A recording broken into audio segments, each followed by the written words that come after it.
आप देख रहे हैं इंडिया न्यूज 13। चलिए देखते हैं उत्तर प्रदेश की 25 फटाफट बड़ी खबरों को।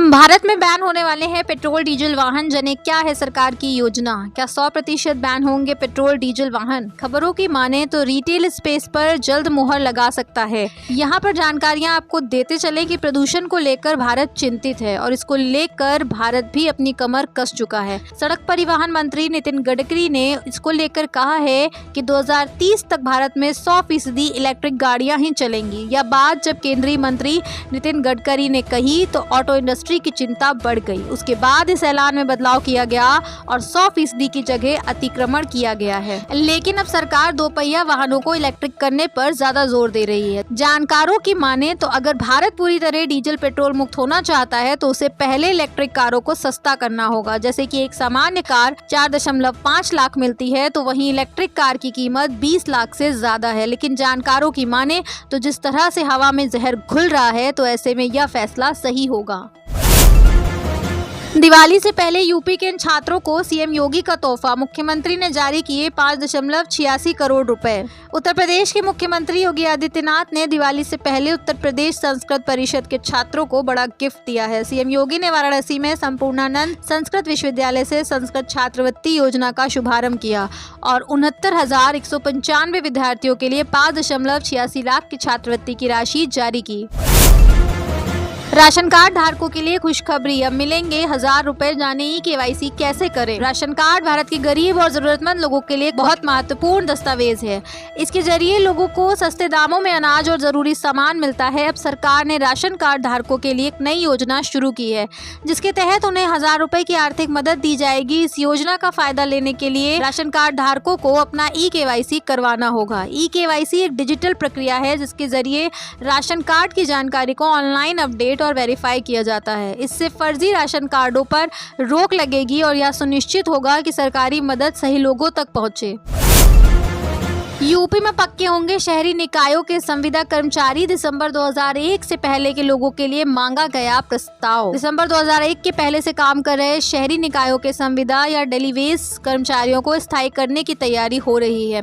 प्रस्ताव मांगा गया है और सहमति के बाद आदेश जारी होंगे। कर्मचारी संगठन लंबे समय से इसकी मांग कर रहे थे।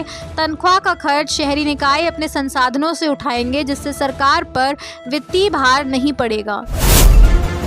यूपी बनेगा मॉडर्न एजुकेशन हब। 6 जिलों में खुलेंगे स्पेशल एजुकेशन जोन। योगी सरकार का बड़ा फैसला। उत्तर प्रदेश को भविष्य की जरूरतों के अनुसार मॉडर्न और एडवांस एजुकेशन हब के तौर पर विकसित करने की दिशा में योगी सरकार ने बड़ा निर्णय लिया है। ये special education zone Lucknow, Gorakhpur, Ayodhya, Agra, Gautam Buddh Nagar व बुंदेलखंड में बनेंगे। खास बात यह है कि इन स्पेशल एजुकेशन जोन में विभिन्न शैक्षिक संस्थान की स्थापना कर प्राइमरी से लेकर विश्वविद्यालय तक की शिक्षा दी जाएगी। उच्च शिक्षा प्रोत्साहन नीति 2024 में प्रदेश को वर्ल्ड क्लास क्वालिटी एजुकेशन का हब बनाने का लक्ष्य रखा गया है। इसलिए अब एक जिला एक विश्वविद्यालय के लक्ष्य पर फोकस किया जा रहा है।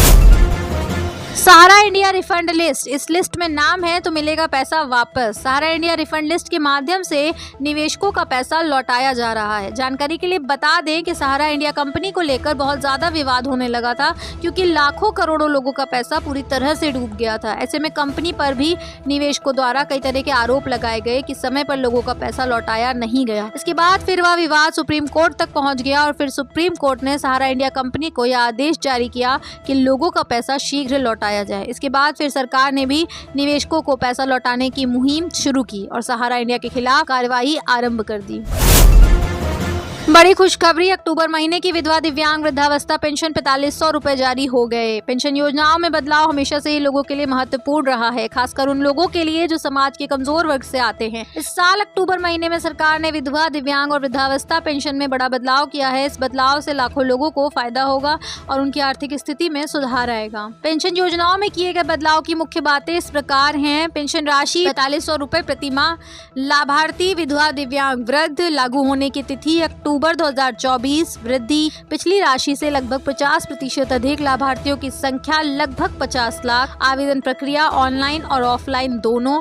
आवश्यक दस्तावेज आधार कार्ड, बैंक पासबुक, पहचान पत्र। निर्धारित आयु सीमा 60 वर्ष से अधिक। वृद्धावस्था पेंशन के लिए कर्मचारी खुश, 2024 में इन राज्यों में कॉन्ट्रैक्ट कर्मचारियों के लिए स्थायीकरण की शुरुआत। कई राज्य सरकारों ने 2024 में कॉन्ट्रैक्ट कर्मचारियों के लिए बड़ा फैसला लिया है। इन राज्यों में कॉन्ट्रैक्ट कर्मचारियों को स्थायी करने की प्रक्रिया शुरू हो गई है। इससे लाखों कर्मचारियों को फायदा होगा और उनकी नौकरी पक्की हो जाएगी। कॉन्ट्रैक्ट कर्मचारियों को लंबे समय से स्थायी होने की मांग कर रहे थे, अब उनकी यह मांग पूरी होती दिख रही है। इस फैसले से कॉन्ट्रैक्ट कर्मचारियों को कई फायदे मिलेंगे। उन्हें नियमित वेतन, भत्ते और अन्य सुविधाएं मिलेंगी। साथ ही उनकी नौकरी की सुरक्षा भी बढ़ेगी। इससे कर्मचारियों का मनोबल बढ़ेगा और वे बेहतर काम कर पाएंगे। राज्य सरकारों का यह फैसला कर्मचारियों के हित में एक बड़ा कदम माना जा रहा है। डिजिटल पेमेंट फ्रॉड पर लगेगी लगाम, सरकार ने जारी की advisory. Digital payment fraud festive season में जहां भारी छूट और सेल का लाभ उठाने के लिए लोग ऑनलाइन शॉपिंग करते हैं, तो वहीं दूसरी तरफ कई लोग इसकी आड़ में डिजिटल फ्रॉड करते हैं। आज मार्केट में कई तरह के डिजिटल पेमेंट फ्रॉड हो रहे हैं। इस फ्रॉड से बचने के लिए NPCI ने एडवाइजरी जारी की है। सरकार ने बढ़ाई आयकर रिटर्न दाखिल करने की डेडलाइन, इन टैक्स पेयर्स को राहत। आयकर विभाग ने असेसमेंट ईयर 2024-25 के लिए कॉर्पोरेट्स द्वारा आयकर रिटर्न दाखिल करने की डेडलाइन 15 दिन बढ़ा दी है। अब नई डेडलाइन बढ़कर 15 नवंबर हो गई है। इस संबंध में केंद्रीय प्रत्यक्ष कर बोर्ड ने एक सर्कुलर भी जारी किया है। इस सर्कुलर के मुताबिक 31 अक्टूबर की डेडलाइन बढ़ाई जाएगी। असेसमेंट ईयर 2024-25 वित्त वर्ष 2023-24 के लिए कर रिटर्न दाखिल करने के लिए नई समय सीमा अब 15 नवंबर है।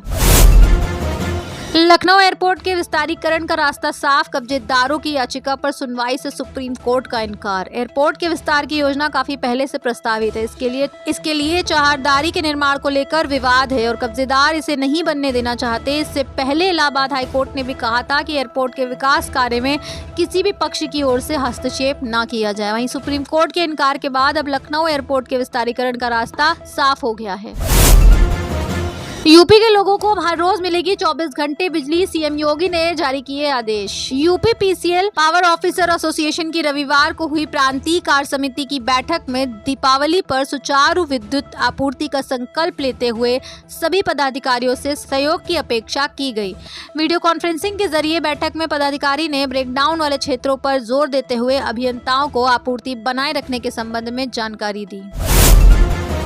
यूपी के इस अस्पताल में पैसे बिना नहीं रुकेगा इलाज, भोपाल से मिलेगी मदद। एम्स गोरखपुर की इमरजेंसी में आने वाले मरीजों का पैसों के अभाव में इलाज नहीं रुकेगा। एम्स गोरखपुर के मरीजों के इलाज में मदद एम्स भोपाल करेगा। इसकी तैयारी पूरी हो चुकी है। एम्स गोरखपुर और एम्स भोपाल के बीच इस पर सहमति बन गई है। यह फैसला एम्स के कार्यकारी निदेशक प्रोफेसर डॉक्टर अजय सिंह की पहल पर हुआ है। गोरखपुर एम्स के कार्यकारी निदेशक डॉक्टर अजय सिंह भोपाल एम्स के निदेशक हैं। यहाँ ज्वाइनिंग के बाद ही डॉक्टर अजय सिंह ने भरोसा दिलाया था कि एम्स गोरखपुर में कई सेवाओं में बदलाव किया जाएगा और इसका असर धीरे धीरे दिखने लगा है। यूपी के शहर से आज से चलेंगी 680 बसें। दिवाली पर भीड़ को लेकर रोडवेज ने की तैयारी। दीपावली पर होने वाली भीड़ को देखते हुए रोडवेज ने तैयारी कर ली है। सोमवार से बरेली परिक्षेत्र की 680 बसें चलना शुरू हो जाएंगी। बरेली डिपो की 156, रुहेलखंड डिपो की 156, पीलीभीत की 95, बदायूं की 139 व अनुबंधित 134 बसें संचालित होंगी। इसमें सबसे अधिक दिल्ली मार्ग पर 175 बसें चलेंगी। अभी फिलहाल 135 बसें चल रही हैं। इस रूट पर 50 बसें अतिरिक्त संचालित होंगी।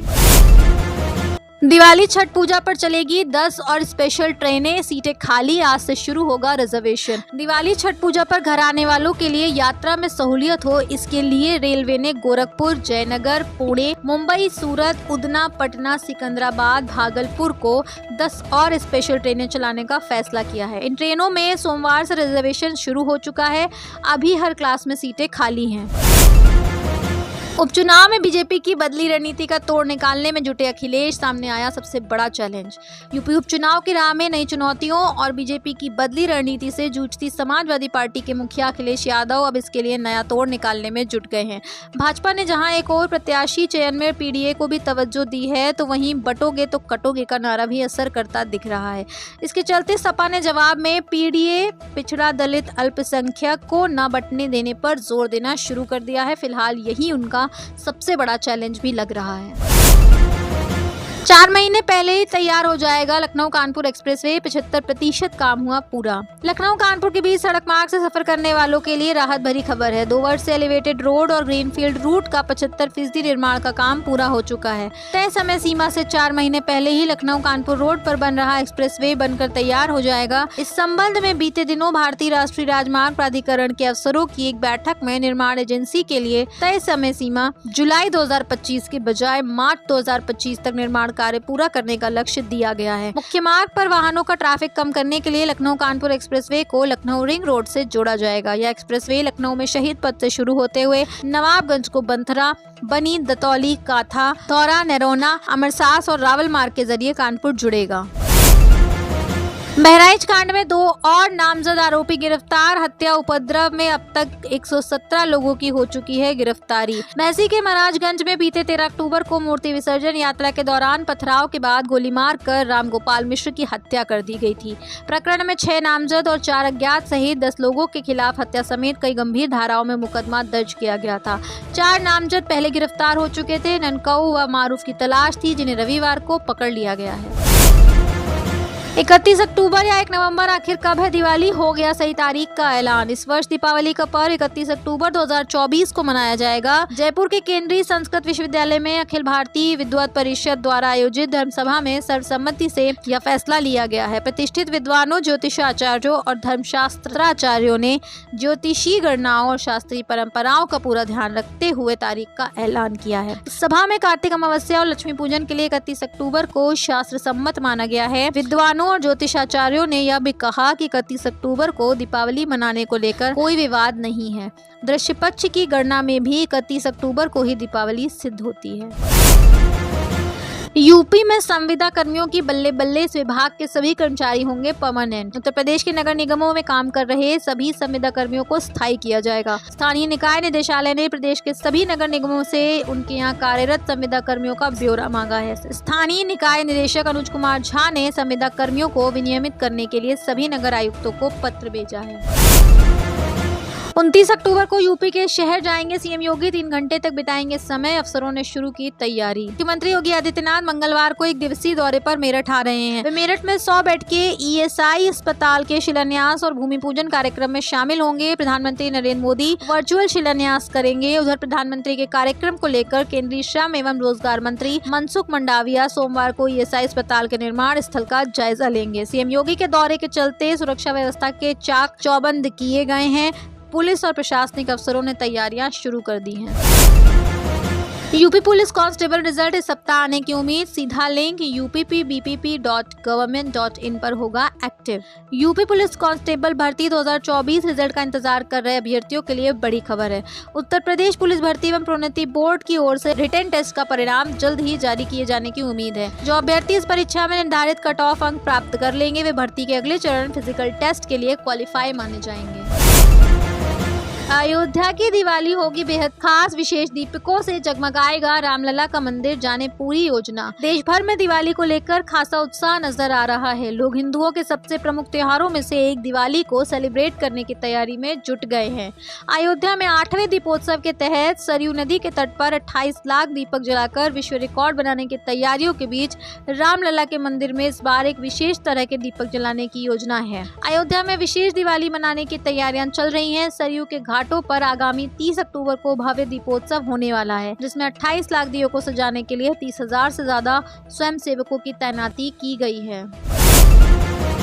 लखनऊ में डेंगू का प्रकोप जारी। 24 घंटे में 59 नए मामले आए सामने। शहर के अस्पतालों में भीड़ से बड़ी चिंता। उत्तर प्रदेश की राजधानी लखनऊ में डेंगू और बुखार का प्रकोप थमने का नाम नहीं ले रहा है, जिससे सरकारी और निजी अस्पतालों में मरीजों की भीड़ लगातार बढ़ती जा रही है। हालात इतने गंभीर हो गए हैं कि अस्पतालों के वार्ड से लेकर घरों तक डेंगू और अन्य बुखार से पीड़ित मरीजों की संख्या बढ़ रही है। रविवार को 24 घंटों के भीतर डेंगू के 59 नए मामले सामने आए। ऐसे में चिंता का माहौल बना हुआ है। इससे पहले शनिवार को 67 केस पाए गए थे। बिना सिम कार्ड के काम करेगा मोबाइल फोन। बलिया के 2 युवाओं ने बनाया नया मॉडल। बलिया के 2 भाइयों रजी अहमद और साजिद अहमद ने एक ऐसे फोन का मॉडल तैयार किया है जिसके 2 भाग हैं। फोन के एक भाग में सिम कार्ड लगेगा, लेकिन दूसरा सेट बिना सिम कार्ड के ही रिमोट की तरह काम करेगा। इस फोन को रासा वायरलेस डिवाइस के नाम से जाना जाएगा। इस प्रोजेक्ट का पेटेंट कार्यालय दिल्ली ने भी दोनों युवाओं के नाम से प्रकाशित किया है। इस बार अयोध्या में दीपोत्सव होगा और खास जानिए क्या है तैयारियां। दीपोत्सव 2024 अत्यंत खास होगा क्योंकि सीएम योगी के नेतृत्व में होने वाला दीपोत्सव पहली बार रामलला की मौजूदगी में होगा। इस बार 25 लाख दीप प्रज्वलित कर नया रिकॉर्ड बनाया जाएगा। योगी सरकार के मार्गदर्शन में इस दीपोत्सव में रामनगरी में अध्यात्म, परंपरा व संस्कृति का संगम दिखेगा। 30 अक्टूबर को रामकथा पार्क स्थित मुख्य मंच पर 6 देशों के साथ ही उत्तराखंड की रामलीला का भी मंचन होगा। हनुमान चालीसा, नृत्य नाटिका से आध्यात्मिक बयार भी मुख्य मंच पर ही बहेगी। आप देख रहे हैं इंडिया न्यूज़ 13, मतलब भारत की आवाज।